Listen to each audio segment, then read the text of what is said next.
हिंदू मुस्लिम का इसमें एंगल है। खान सर को आप एजुकेशन से मत में जोड़िए, उसके अलावा जो उसकी आइडेंटिटी है, जो उसका धर्म है, वो उसके पीछे पड़ा हुआ है कि पूरी तरीके से बर्बाद करने के लिए उनकी जितनी भी जो है अब तक जो है कोचिंग सेंटर के माध्यम से जो कमाई चल रही है, यूट्यूब के माध्यम से उपलब्धि है, उसको बिल्कुल जीरो करने के लिए और नेगेटिव छवि बनाने के लिए सारी चीजें चल रही हैं। खान सर का कोचिंग सेंटर भी बंद है। भारतीय जनता पार्टी की सरकार है, कुछ भी कर सकती है। जहाँ पाकिस्तान से कनेक्शन का सवाल है तो हर एक मुस्लिम का कनेक्शन पाकिस्तान से जोड़ते हैं।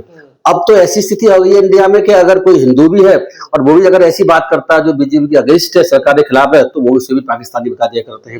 इसमें तो कोई बात ही नहीं है। लेकिन देखो, मैं एक बात तो बता दूं, इसमें मुझे ऐसा लगता है कि इसमें ऐसी कोई फाउल प्ले या कोई गड़बड़ या जहां से इंडिया से भेजे किसी ने कांड करा दिया है, मुझे अब तक कोई ऐसे सबूत नजर नहीं आते। एक बात और जोड़ दूं, जो आपके दसोली बड़ी इंपॉर्टेंट समझने की है, वो समझने की क्या है कि क्या जब अगर मान लें कि प्रिंस यादव के साथ कोई घटना किसी ने कर दी है, यहाँ से इंडिया से भिजवा के किसी ने, मान लें वैसा हुआ नजर नहीं आता, कोई षड्यंत्र हो सकता है, षड्यंत्र अगर है भी है, तो क्या ये केस इंडिया में चलेगा या नेपाल चलेगा? तो नेपाल में डेथ हुई है और नेपाल में ही भिजवा करके अगर षड्यंत्र करा कर किसी से कोई कांड करवा दिया उसके साथ में, तो केस कहाँ चलेगा? तो मैं बता दूं, हमारी बीएनएस जो है, अब बीएनएस की धारा 1 है, उसी के जो है सबसे 3, 4, 5 पढ़े, उसमें ये बात लिखी हुई है, अगर कोई व्यक्ति बाहर की भूमि पर भी कोई भी अगर, जैसे नेपाल में कोई कांड हुआ, नेपाल में कोई मर्डर हुआ जैसे प्रिंस यादव का, उसका केस इंडिया में भी चल सकता है, एफआईआर इंडिया में भी हो सकती है और इंडिया की कोर्ट भी इसमें डिसाइड कर सकती है। ये हमारे जो बीएनएस है, पहले आईपीसी था, इसका प्रोविजन करता है। ऐसा नहीं है कि अगर घटना वहां पर हुई है तो यहाँ पर केस नहीं चल सकता, यहाँ भी केस चल सकता है। तो यहाँ पर क्या है कि मैं देख रहा हूँ कि जो प्रिंस यादव के जो भाई है रोशन आनंद, जो कि डायरेक्टर है उसके ज्ञान मंदिर कोचिंग सेंटर के, वो लगातार कोशिश कर रहे हैं कि यहाँ पे एफआईआर हो जाए उसी घटना के बारे में, जो घटना के नेपाल में अगर हुई है। तो मैं एक बात तो बता दूं, इसमें जो मैंने आपके चैनल पे पहले जो वीडियो बनाया था, आपने मेरा इंटरव्यू लिया, उस पर एक बात मैंने कही थी कि 20 तारीख तक जो खान सर है उनको गिरफ्तारी से रोक लगा दी है बाकी सेशन जज की कोर्ट ने, और एंटीसिपेटरी बेल पेंडिंग है, 20 तारीख को सुनवाई होनी है। मैंने एक बात ये कही थी कि हो सकता है कि वो 20 तारीख से पहले कोई केस इनके खिलाफ रजिस्टर्ड होना है, झूठे या सच्चे जो भी होगा उसकी, जिसकी वजह से कि उनकी वो बेल आगे एक्सटेंड ना हो या बेल डिस्मिस ऐसा संभव है। तो ये जो कोशिश चल रही है, मुझे लग रहा है इस बात के लिए कोशिश भी चल रही है कि 20 तारीख को जो पटना के डिस्ट्रिक्ट सेशन जज के यहाँ जो केस सुनवाई पे आने वाला है, और अगर उसमें इन्होंने ये वाला एंगल लेकर के चलेंगे, साहब एक एफआईआर और मर्डर की यहाँ पे हो गई है जिसमें कि उसके भाई के मर्डर करा दिया गया है, या एक एफआईआर मुझे और संभावना नजर आती है, वो किस बात की नजर आती है कि इन्होंने जो है रोशन आनंद ने एक आरोप और लगाया है, 2 आरोप लगा रहे रोशन आनंद। एक तो ये लगा रहे हैं वो रोशन आनंद कि एक तो मेरे भाई की इन्होंने मर्डर करा दिया षड्यंत्र करके वहां पर, दूसरा आरोप लगा रहे हैं कि जो 2 गार्ड थे जो इसके थे खान सर के, वो भी जेल में बंद है। तो रोशन सर का कहना यह है कि खान सर के 2 गार्ड जेल में बंद है, उनके थ्रू मुझको धमकाया गया था, प्रेशराइज किया गया जेल के अंदर, पटना जेल में, कि आप समझौता कर लीजिए, नहीं तो आप खिलाफ हम कुछ ना कुछ गड़बड़ करवा देंगे। तो उसकी भी एफआईआर करा सकते हैं। तो मुझे उम्मीद लग रही है कि 20 तारीख से पहले 1-2 एफआईआर करा करके और ऐसा कुछ कर लें जिसकी वजह से 20 तारीख को जो सुनवाई होनी है उसमें खान सर की बेल आगे ना हो पाए या उनकी अरेस्ट को स्टे कर दिया गया, वो खत्म हो जाए। मैं ये भी देख रहा था कि उनके जो वकील है रोशन आनंद, उन्होंने एक बात ये भी कही हुई है कि भाई हम जाकर के वहां जाकर के जो 20 तारीख को सुनवाई है ये बात रखेंगे अपनी, और उनकी हम एक्सटेंड नहीं होने देंगे, बेल को डिसमिस कराएंगे। ऐसा अगर होता है, मैं पहले कह चुका हूँ, तो इनकी गिरफ्तारी की संभावना हो सकती हो जाए। धारा तो गंभीर है, देखो धारा गंभीर है, मैं पहले भी बात कह चुके हैं, अभी दोबारा कह, लेकिन धारा बनती नहीं, मैंने ये बात पहले भी कही थी। धारा नहीं बनती है। कौन सी धारा? जो 307 वाली धारा थी, जो लगा रखी है। तो जैसे मीडिया से खबर से जानकारी मिल रही है कि अटेम्प्ट टू मर्डर, हत्या का प्रयास की धारा इनके ऊपर नहीं बनती है, इनके ऊपर कॉन्स्पिरेसी की धारा बन सकती है। तो लेकिन मैं कुछ नहीं कह सकता, भारतीय जनता पार्टी की सरकार है, कुछ नहीं कर सकती है। लेकिन अभी तक हम देख रहे हैं, अभी तक कम से कम रोशन आनंद के कहने पर अभी तक कोई दूसरी एफआईआर जो नेपाल में उसके भाई की मौत हुई है प्रिंस यादव, अभी तक रजिस्टर नहीं करी है। लेकिन मुझे लगता है कि दबाव की टैक्टिस चल रही है, वहां पर धरना प्रदर्शन चल रहा है। पोस्टमार्टम रिपोर्ट आ गई है, तब तो केस तो बनता नहीं है खान सर पे। देखो इसमें तो कोई शक ही नहीं है, लेकिन चक्कर क्या है, ये तो इसलिए आरोप लगा दिया ना। देखो आप समझिए, रोशन आनंद कह रहा है कि जेल में मुझे जो है प्रेशराइज किया गया कि आप समझौता कर लीजिए, नहीं करेंगे तो हम आपके खिलाफ कुछ भी करा सकते हैं। तो वो उसको लिंक को वहां से रोशन आनंद अपने भाई से जोड़ रहे हैं, मैंने समझौता नहीं किया तो इसलिए मेरे भाई को वहां मरवा दिया। आप बात समझिए ना, वो किस तरीके से वो केसों को लेकर चल रहे हैं, नए केस बनाने की कोशिश कर रहे हैं। पोस्टमार्टम रिपोर्ट तो देखेगी ना, देखिए सर, देखिए आई पोस्टमार्टम रिपोर्ट तो आई है, लेकिन अगर कोई विटनेस ये कहता है, लीगल क्वेश्चन मैं बता दूं, कोई विटनेस ये कहता है कि मुझे धमकाया गया है कि अगर तुमने समझौता नहीं किया तो मैं तुम्हारे भाई को मरवा दूंगा, तो उस स्थिति में उसकी जो धमकी है वो भी इंपॉर्टेंट है, लेकिन हो सकता धमकी ना दी गई हो। अब तो जेल में तो रिकॉर्ड रहता है, जेल में ये धमकी देने की बात कर रहे हैं या प्रेशर करने की बात रोशन आनंद कर रहे हैं, ये बात सही है या गलत है वो तो बाकी रिकॉर्ड से पता चल जाएगा। सनातनी भी बता रहे हैं सर, ये क्या वजह आ गया एकदम? देखो हमने तो आपके चैनल पहले कहा था, जब मुस्लिम एक्यूज्ड है तो सनातन और पाकिस्तान और हिंदू और सब चीजें निश्चित रूप से आनी तय है, उसमें आ चुकी है।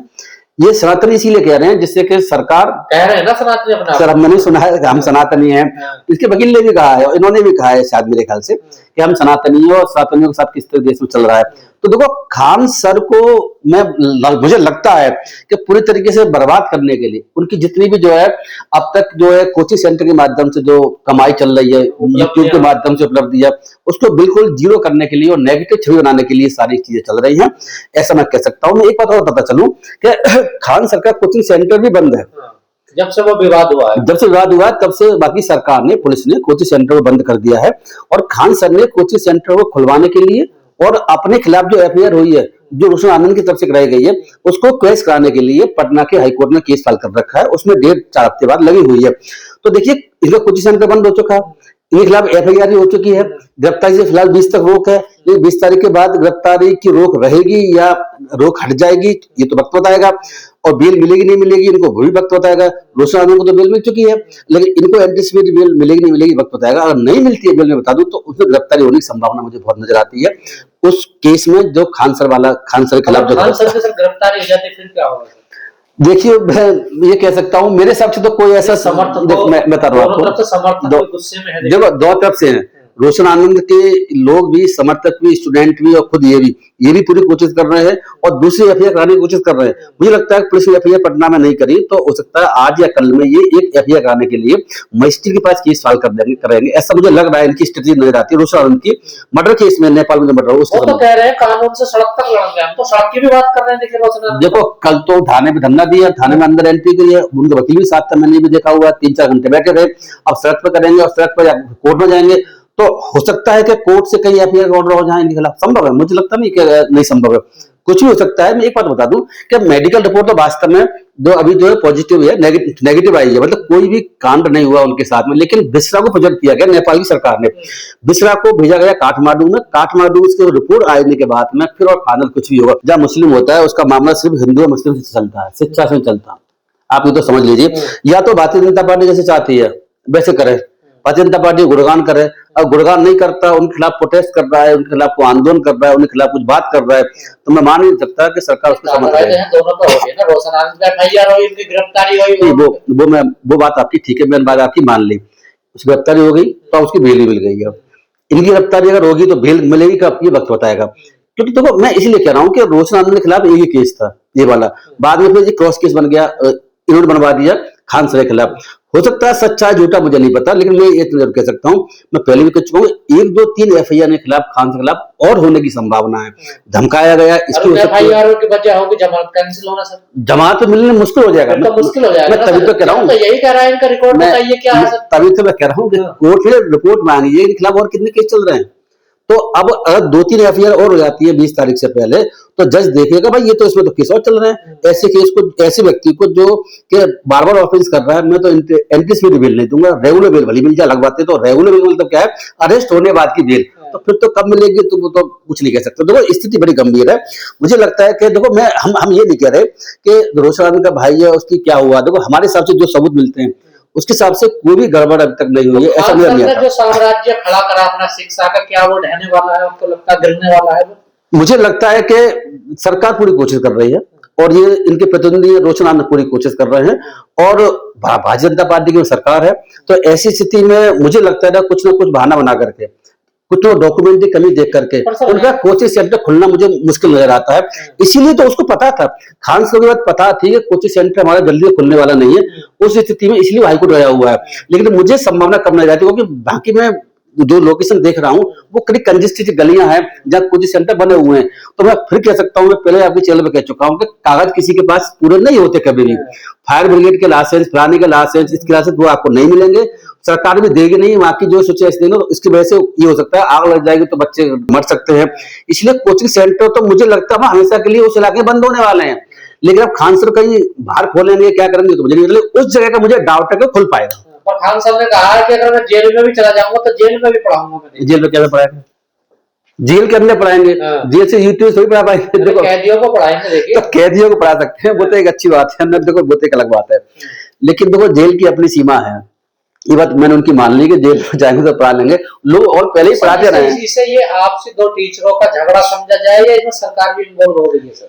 देखिए पहले तो दो टीचरों का झगड़ा ही था, लेकिन क्योंकि दो टीचरों में एक टीचर हिंदू है एक टीचर मुस्लिम है, तो इसी वजह से प्रॉब्लम खड़ी हो गई है। अगर वो टीचर दूसरा मुस्लिम नहीं होता तो इतना बड़ा बवाल इसमें नहीं बचता, और छोटा मोटा कुछ बात बन के मामला खत्म भी हो चुका होता। लेकिन वो मुस्लिम है, और मुस्लिम होने की वजह से उसके पीछे सरकार हमेशा पड़ी रहती है, भारतीय जनता पार्टी सरकार है। इसमें एक एंगल और समझ लीजिए आप, जो हम आपके बता नहीं पाए, कि इसमें दूसरा एंगल और भी क्या है। आज तक का एंगल भी है, आज तक चैनल का एंगल भी है, अंजुम कश्यप का एंगल भी है। अंजुम कश्यप ने भी केस फाइल कर रखा है, नहीं दूसरा है नहीं, सारे एक ही बात है। मैं बताऊँ आपको, अंजुम कश्यप और आज तक चैनल ने भी केस फाइल कर रखा है, वो भी उनके पीछे लगी हुई है, और वो मीडिया वाले सारे खलनायक बना के दिखा रहे हैं। मैं तो देख रहा हूँ सारे चैनल जितने भी हैं आज तक से रिलेटेड, वो सारे चैनल खान साहब खलनायक बना के दिखा रहे हैं। अब तो क्या क्या वो दिखा रहे हैं, तो जब मर्डर हुआ जब से उस आनंद के भाई का, तो ऐसी स्थिति में आज तक चैनल और अंजुम कश्यप दोनों केस फाइल कर रखा है, जिनको अभी रिलीफ नहीं मिला। 17 तारीख को हाईकोर्ट में दिल्ली में केस था, उनको वो रिलीफ नहीं मिला है, और केस आगे चला गया। पहले भी नहीं दिया जज साहब ने, अब इस बार भी नहीं दिया। लेकिन मुझे ऐसा लगता है कि देखो आज तक चैनल, गोदी मीडिया आप जो कहते हैं, वो मीडिया पूरा भारतीय जनता पार्टी की सरकार, रोशन आनंद, ये सब हिंदू वाली चीजें होने की वजह से मुझे सब ऐसा लगता है कि कुछ ना हो, आप देख लेना कि एंड तक आते आते इस केस में ऐसा होगा कि खान सर का जो इंस्टीट्यूट है वो या तो बंद हो जाएगा या बहुत कम स्टूडेंट रह जाएंगे। इस तरीके का माहौल बना दिया जाएगा, क्या कह देंगे, ये तो इसमें आतंकवादी बना के पैदा करना चाहते हैं, ये तो जो है मदरसा टाइप का काम करा रहे हैं। खान सर कुछ ऐसी कुछ प्लान कर देंगे कि खान सर तो इसमें जो है बच्चों को कुछ और ही कहानी कराते हैं, जिससे कि वो मुस्लिम धर्म में कन्वर्ट हो, ऐसे कुछ कहानी पता नहीं क्या बना के लेके आ जाए। क्योंकि मैं ऐसी बहुत सी देख रहा हूँ ना, आप जो है वो जो केस लिया था, मलिक वाला केस जो था, जो हिंदू था, तो ये सब चीज आप देखिए ना, वहां भी तो कोई धारा नहीं बनती है, उसमें भी जेल में चल रहा है बेचारे दूसरी मुस्लिम होने की वजह से। तो ये भी हिंदू मुस्लिम का इसमें एंगल है। खान सर को आप एजुकेशन से मत में जोड़िए, उसके अलावा जो उसकी आइडेंटिटी है, जो उसका धर्म है, वो उसके पीछे पड़ा हुआ है। देखिए ऐसा है कि जहां तक प्रिंस यादव की डेथ का सवाल है, उसमें अभी तक रिपोर्ट तो ये आ रही है, ऐसा कुछ भी गड़बड़ किसी तरफ से नहीं की गई। उसकी डेथ जो है पोस्टमार्टम रिपोर्ट आ गई है, और वो रिपोर्ट भी वहां की जो है नेपाल की जो पुलिस है उसने रिपोर्ट दी है, उसके मेडिकल रिपोर्ट के हिसाब से। तो अभी तक कोई भी फाउल प्ले, मतलब कोई गलत कोई काम उसके साथ हुआ है ऐसा अभी तक कोई सबूत नहीं मिले हैं। ये नेपाल सरकार की, नेपाल की पुलिस की रिपोर्ट है, डॉक्टर की रिपोर्ट की बेसिस पर। लेकिन मैं देख रहा हूँ कि जो रोशन आनंद जैसे अपने दूसरे कुछ सेंटर के मालिक हैं, वो लगातार इस बात के लिए प्रेशर करने की कोशिश कर रहे हैं पुलिस को, सरकार को भी, कि इस पर हत्या का केस खान सर के खिलाफ रजिस्टर्ड किए जाए। किसकी हत्या? रोशन आनंद के भाई की हत्या, जो कि नेपाल में हुई है। मैं ये भी देख रहा हूँ कि कल से वो धरने प्रदर्शन में बैठे हुए हैं, वो थाने के बाहर बैठे रहे, थाने के अंदर भी गए पटना में, लेकिन उनकी एफआईआर अभी तक नहीं हुई है। जहां तक देखो मैं समझ पा रहा हूँ, इसमें जो मेरी लीगल जो भी समझ है उसके हिसाब से मैं कह सकता हूँ, क्योंकि ये इंसिडेंट जैसे नजर आ रही है उस हिसाब से, और वहां की रिपोर्ट भी है, क्योंकि मुझे डाउट है कि कोई भी मर्डर जैसा कोई कांड हुआ है। इसमें कोई मर्डर नहीं हुआ। मुझे ऐसी उम्मीद है कि शायद किसी बीमारी की वजह से, किसी वजह से रोशन आनंद के भाई की, प्रिंस यादव की, नेपाल में डेथ हो गई है। एक बात और भी इंपॉर्टेंट समझने की है कि उसके ऊपर जो केस था, वो केस क्या था प्रिंस यादव के खिलाफ, वो यहाँ से भाग के गया हुआ था। प्रिंस यादव इंडिया से भाग करके नेपाल गया हुआ था, क्योंकि जो खान सर ने जो आरोप लगाए थे कि वहां पर अटैक किया गया है, हमारे पर गोली चलाई गई है, या हमारे शूट तोड़ा गया है रोशन आनंद के द्वारा, किसी और लोगों के साथियों के द्वारा, उसमें ये एक्यूज था। प्रिंस यादव एक्यूज मतलब जो पहले कोचिंग सेंटर पे हमला हुआ था उसका ये आरोपी था, आरोपी है। प्रिंस यादव उसमें आरोपी था, और पुलिस की गिरफ्तारी से बचने के लिए ये नेपाल भाग गया। और नेपाल भागने के बाद में ये भी खबर मिल रही है कि 4 इसके दोस्त और भी थे, वो भी इसके साथ थे, और वहां किसी होटल में रुके हैं, और वहां पर इसकी डेथ हो गई है। तो नेपाल में जाकर के किसी ने मर्डर करा दी है, कुछ गड़बड़ करा दी है, ऐसी तो संभावना मुझे कम नजर आती है। और वहां की फिर जैसे ऑटोप्सी रिपोर्ट आई है, मेडिकल रिपोर्ट आई है, पुलिस का कहना भी वहां की नेपाल का यही है, कोई अभी तक ऐसा कोई सबूत नहीं मिला जिससे कह सकती हूँ कि मर्डर हुआ या किसी ने कोई